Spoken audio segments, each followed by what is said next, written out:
Okay, bantu banki mwongeye kwirerwa naramutse neza. Jya wumva nitwa Cyotsi ndagarutse. Thank you Lord for your blessings on me. Warakoze Mana kubw'imigisha uri kumata. Abagasabye reka kabagereho ubundi turigesho wumve. While the world looks upon me, uburyo abisi bose bari kundebamo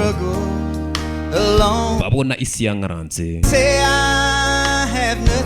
bavuga ko nta kintu mfite nta kintu uriho, gusa baribeshya cyane. Mu mutima wanjye mfite ibyishimo ndanyuzwe, ukuntu nifuza ko bakabaye babibona. Gusa warakoze dawe bw'imigisha yawe uri kuma. Ibyo mfite aho naha ndetse mfite ahantu heza ho kuryama nkaruhuka, mbasha no kubona icyo kurya ku meza, ndetse mbasha no kubona ibyo nambara, mbasha kubona inkweto. Mana data wamaye urukundo rwawe ndetse wamaye n'umuryango mwiza. Warakoze data bwo kuma imigisha yawe. Ndabizi si ndi umutunzi ndetse n'utu twenda dore turashaje,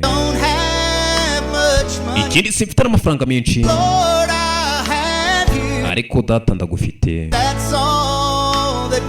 Ibyo nibyo by'ingenzi kuri njye, nubwo isi yaba itabibonayo. Warakoze data kubw'imigisha yawe wamaye. Mbera ko mfite aho ubasha gutaha, ndetse nkaba mfite ahantu heza naruhukira, ndetse mbasha no kubona icyo kurya, ndetse mbasha no kubona inkweto zo kwambara. Mana data wamaye urukundo rwawe ndetse wamaye n'umuryango mwiza. Warakoze data kubw'imigisha yawe uri kuma. Warakoze data kubw'imigisha yawe uri kuma. Bitaho naha, bitaho ndara, ndaruhuka. Warakoze data.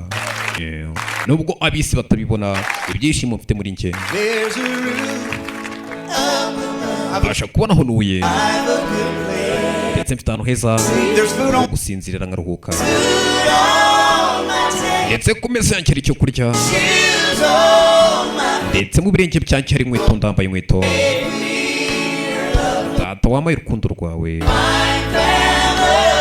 ndetse wamaye n'umuryango mwiza mu kantu heza, ndetse ndagushimira data kubw'imigisha yawe wakomeje kunsukaho. Ibyo mfite aho ntuye, ndetse mfite ahantu heza ho kuryama nkaruhuka,